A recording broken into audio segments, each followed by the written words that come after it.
Hello दोस्तों, तो आज आप लोग के लिए लेकर आ गया हूँ क्लास 12 का ज्योग्राफी का वीवीआई ऑब्जेक्टिव क्वेश्चन है। 50 ऑब्जेक्टिव क्वेश्चन है जो आपके एग्जाम के दृष्टि से अति महत्वपूर्ण क्वेश्चन है। तो चलते हैं क्वेश्चन की तरफ। वीडियो को लास्ट तक जरूर देखिएगा दोस्तों। इसका एक नंबर क्वेश्चन क्या बोल रहा है, नव निश्चयवाद के प्रवर्तक कौन है बच्चों? तो इसको याद रखिएगा, जो नव निश्चयवाद के प्रवर्तक है वो ग्रिफिथ टेलर साहब है। तो इसका आंसर बच्चों होगा, आंसर बी होगा, ग्रिफिथ टेलर साहब। एक आंसर बी। अगले क्वेश्चन तब बढ़ते हैं दोस्तों। अगला क्वेश्चन है कि नियतिवाद के विचारक कौन है बच्चों? या क्वेश्चन पूछा है कि नियतिवाद के विचारक कौन है? तो इसका आंसर बच्चों होगा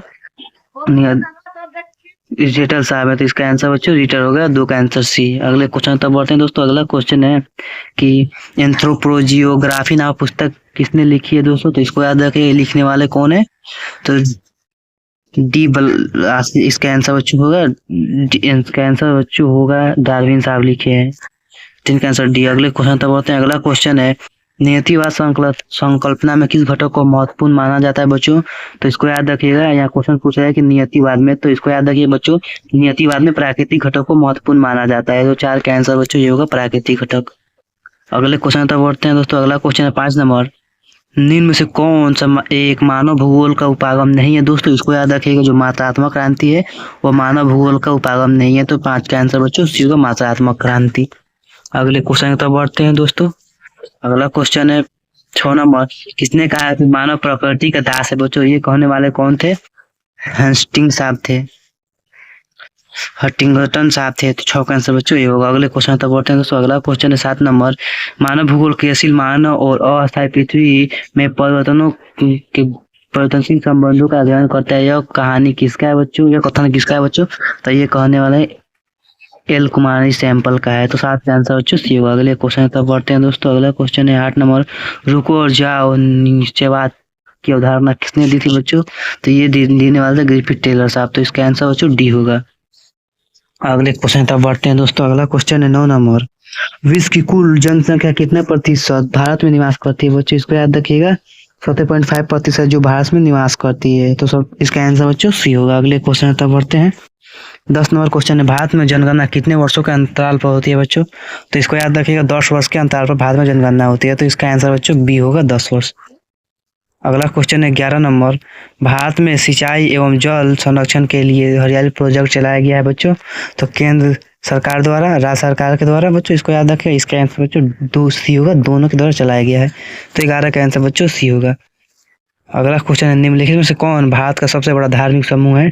तो इसको याद रखिए, सबसे बड़ा धार्मिक समूह है वो है हिंदू। तो इसका आंसर बच्चों होगा बी। अगले क्वेश्चन तब बढ़ते हैं। अगला क्वेश्चन है, निम्नलिखित में कौन प्रतिकर्ष कारक नहीं है बच्चों? तो इसको याद रखिएगा, प्रतिकर्ष कारक नहीं है, गृह प्रेम है जो प्रतिकर्ष कारक नहीं है। तो इसका आंसर बच्चों डी होगा। अगले क्वेश्चन तब बढ़ते हैं। अगला क्वेश्चन है 14 नंबर, निम्नलिखित में से किस नगरीय समूह प्रवासी जनसंख्या सर्वाधिक है बच्चों? इसको याद रखिएगा, ये है मुंबई नगरीय समूह, इसमें प्रवासी सबसे ज्यादा रहते हैं। तो 14 का आंसर बच्चों सी होगा।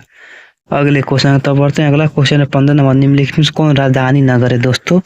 इसको याद रखिएगा, चंडीगढ़ है जो राजधानी नगर है। तो 15 का आंसर सी होगा।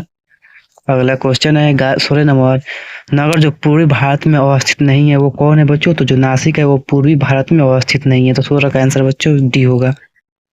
अगला क्वेश्चन है, भिलाई किस वर्ग का सदस्य वर्ग का है बच्चों?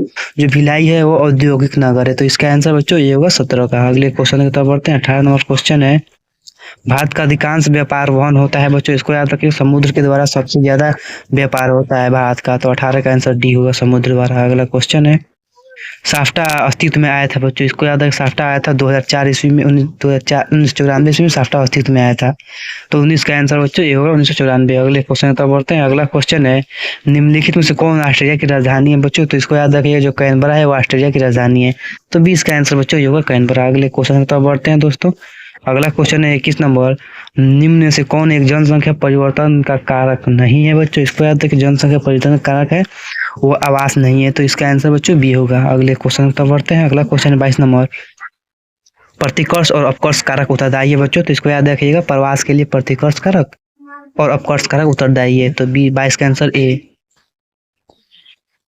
अगला क्वेश्चन है दोस्तों, निम्नलिखित में से कौन क्षेत्र सघन जनसंख्या वाला है बच्चों? इसको याद रख, दक्षिण पूर्व एशिया वो सघन जनसंख्या वाला क्षेत्र है, तो इसका आंसर बच्चों ये होगा।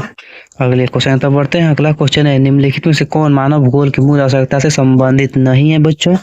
तो गृह निर्माण है जो परिवहन है बच्चों, ये नहीं है मानव की आवश्यकता की मूल आवश्यकता में। 24 का आंसर ये होगा। अगला क्वेश्चन है 25 नंबर, निम्नलिखित में से कौन विद्वान मानव भूगोल से संबंधित नहीं है? इसको याद रखिएगा, हंटिंगटन साहब है जो नहीं बच्चों, इसका आंसर होगा बच्चों बर्टन रसेल होगा, ये होगा 25 का आंसर सी।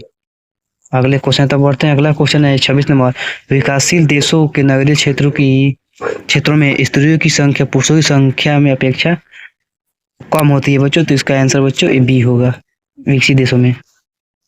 यहाँ क्वेश्चन है, विकासशील देशों में नगरीय क्षेत्रों में स्त्रियों की संख्या पुरुषों की अपेक्षा अधिक होती है बच्चों, विकासशील देशों में, और विकसित देशों में कम होती है, तो 27 का आंसर है।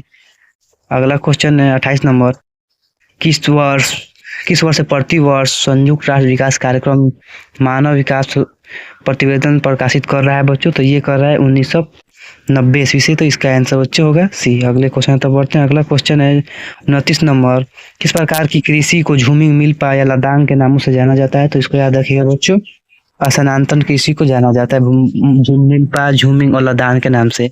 अगले क्वेश्चन तब बढ़ते हैं। अगला क्वेश्चन है 30 नंबर, नगरीय क्षेत्रों के समीप नगरवासियों की आपूर्ति के लिए सब्जियों का उत्पादन क्या कहलाता है बच्चों? ये कहलाता है ट्रक सिंचाई, ट्रक फार्मिंग, तो इसका आंसर बच्चों बी होगा। अगले क्वेश्चन तब बढ़ते हैं। अगला क्वेश्चन है, जनसंख्या वितरण को प्रभावित करने वाले कारकों में सबसे महत्वपूर्ण कारक कौन है बच्चों? इसको याद रखिएगा, सबसे महत्वपूर्ण कारक है वो है जलवायु, तो 31 का आंसर डी होगा। अगले क्वेश्चन तब बढ़ते हैं। अगला क्वेश्चन है, चाय का सबसे बड़ा उत्पादक देश कौन है बच्चों? इसको याद रखिएगा, चीन है जो चाय का सबसे बड़ा उत्पादक देश है, तो 32 का आंसर सी। अगला क्वेश्चन है, निम्नलिखित में से कौन भारतीय कृषि की समस्या है बच्चों? इसको याद रखिएगा, भारतीय कृषि की समस्या है वो है ये भी है द्विखंडित जोत है और नियमित मानसून है, तो इसका आंसर बच्चों डी होगा। ये सभी इसके कारण है, तो इस 33 का आंसर डी। अगले क्वेश्चन तब बढ़ते हैं। अगला क्वेश्चन है, रबड़ का सबसे बड़ा निर्यातक देश कौन है बच्चों? तो रबड़ का सबसे बड़ा निर्यातक देश है वो मलेशिया, 34 का आंसर डी होगा, मलेशिया। अगला क्वेश्चन है, निम्नलिखित में से खनिजों को भूरा हीरा कहा गया बच्चों? तो भूरा हीरा कहते हैं, वो कहते हैं मैग्नीज को भूरा हीरा, लिग्नाइट को भूरा हीरा के नाम से जाना जाता है, तो इसका आंसर डी हुआ। अगला क्वेश्चन, दक्षिण भारत में सिंचाई का मुख्य स्रोत कौन है बच्चों? तो दक्षिण भारत में मुख्य स्रोत तालाब है। अगला क्वेश्चन है, भारत में पूर्ण जनगणना पहली बार कब हुई थी बच्चों? तो 1881 में भारत में पूर्ण जनगणना हुई थी, तो 37 का आंसर ए। अगले क्वेश्चन तब बढ़ते हैं दोस्तों। अगला क्वेश्चन है 38 नंबर, 2011 की जनगणना के अनुसार निम्नलिखित राज्यों में से किसमें नगरीय जनसंख्या सर्वाधिक है बच्चों? तो महाराष्ट्र में सबसे ज्यादा नगरीय जनसंख्या सर्वाधिक है, 38 का आंसर बी। अगला क्वेश्चन है, निम्नलिखित में से कौन लौह इस्पात केंद्र है? तो इसको याद रखिएगा, लौह इस्पात केंद्र है वो है, इसके में होगा बस लौह इस्पात केंद्र होगा झरिया, तो इसका आंसर बच्चों ए होगा। अगले क्वेश्चन तब बढ़ते हैं दोस्तों। अगला क्वेश्चन है, डिगबोई कहाँ स्थित है बच्चों? तो इसको याद रखिएगा, जो डिगबोई है वो असम में स्थित है, तो इसका आंसर बच्चों सी होगा। अगला क्वेश्चन है, विश्व में सघन जनसंख्या क्षेत्रों में निम्नलिखित में से कौन सा क्षेत्र सम्मिलित नहीं है बच्चों? इसको याद रखिएगा, दक्षिण पूर्व अफ्रीका है वो शामिल नहीं है, तो इसका आंसर बच्चों सी होगा।